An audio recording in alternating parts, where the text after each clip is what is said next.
What's going on, Sunbelt fans? Welcome to another edition of the Sunbelt Syndicate. Today, we will be going over James Madison Duke's 2022 football team preview.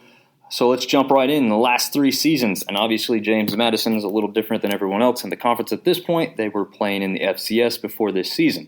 So the last three seasons in the FCS, 2019, they went 14-2. In 2021, they had kind of two seasons. So we're calling this three seasons because it's three separate seasons, but it was really the last 2 years' worth. So in 2021, in spring season, they went 7-1. There was no national title. There was no playoffs that year, or that spring season, I guess I should say. In 2021, in the regular fall season, they went 12-2. In that time frame, they had one national title game appearance. They made one FCS semifinal appearance. I think this year the offense can thrive if that O-line can open up holes for their running back. And I'm going to butcher his name, I'm sure, but Percy Agiobisi. You can destroy me online if I really mess that up. I tried to look for a pronunciation, and unless I should have just looked on video clips or audio clips to hear some people say it, I guess, because I couldn't find anything spelled out for me online to make that easy for me.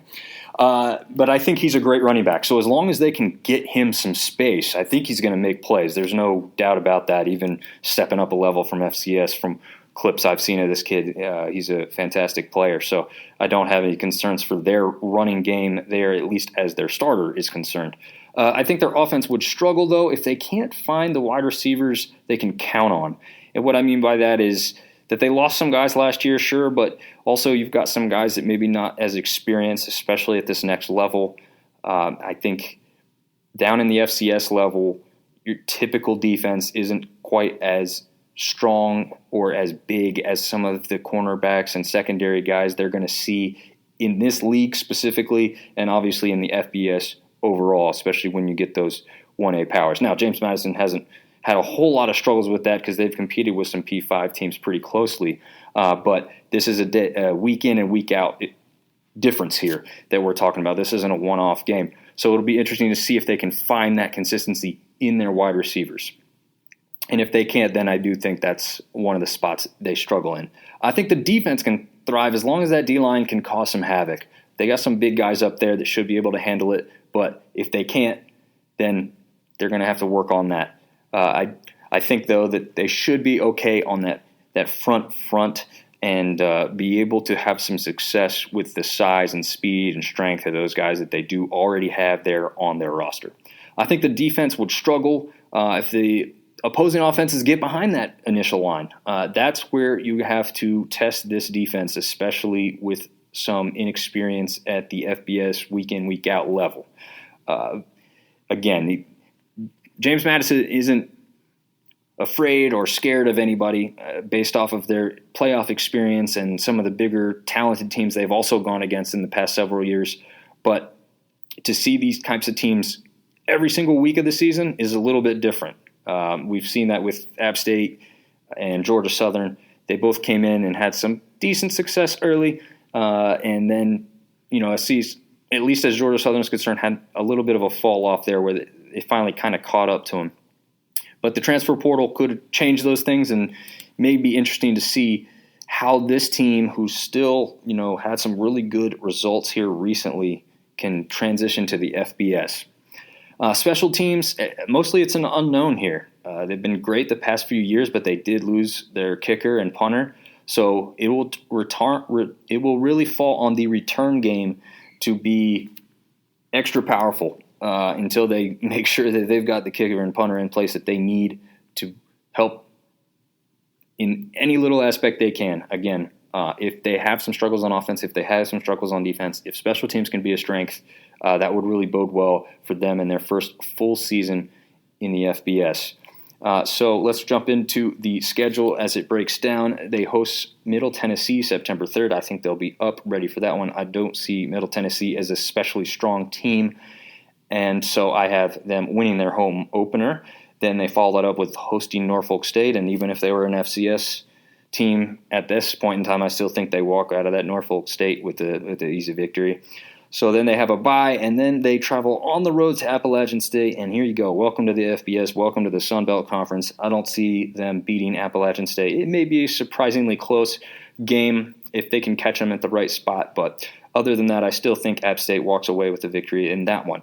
But I do have them rebounding the next week when they play Texas State. I don't think Texas State is all that strong, and we even know in following the FCS for years that top FCS teams would not struggle if they transition to Sun Belt, MAC,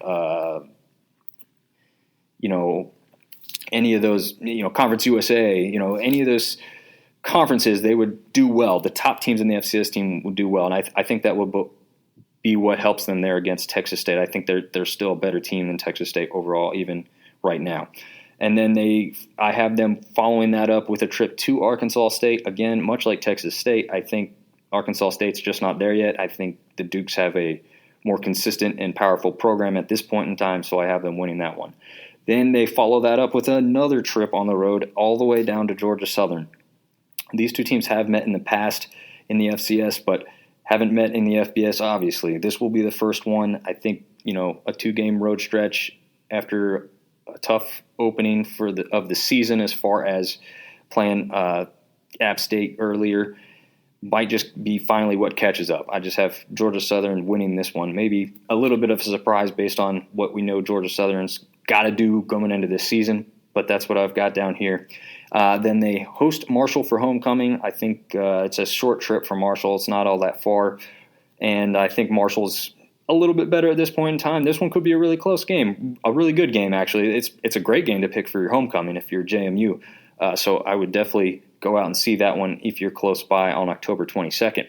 And then they have a week off before they go to Louisville. And I think Louisville, for the people that follow and knew that App State's former coach, Scott Satterfield, is there, he's got a heck of an offense. And I think, when you first move up from FCS, your defense is going to be the thing that struggles the most. And I think Louisville will have a field day with putting points on the board. So if JMU could be running on all cylinders offensively, maybe it could become a shootout, and hopefully they can make a game of it that way. But I don't see the JMU defense holding Louisville's offense down for much of the game.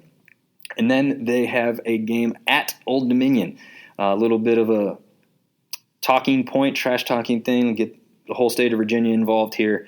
I actually have ODU winning this one. I just think they're going to be a little bit more experienced, again, towards the end of the season, the long run of the FBS schedule, first time. I'm just going to favor ODU in that regard.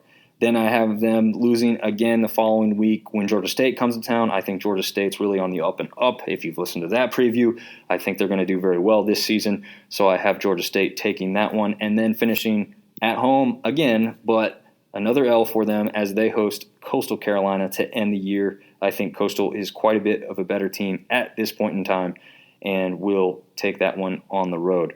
Overall, I really am happy that JMU is here. I think they will struggle a little bit this first year, but they could surprise me, and maybe they will surprise a lot of people because I thought they would, before I broke it down, I thought they would end up with a better record, but after adding all that up, they would finish with a regular season record of 4-7. And obviously they're not going to like that very much, but that's what I've got on the books. Thanks for listening, and tune in next time.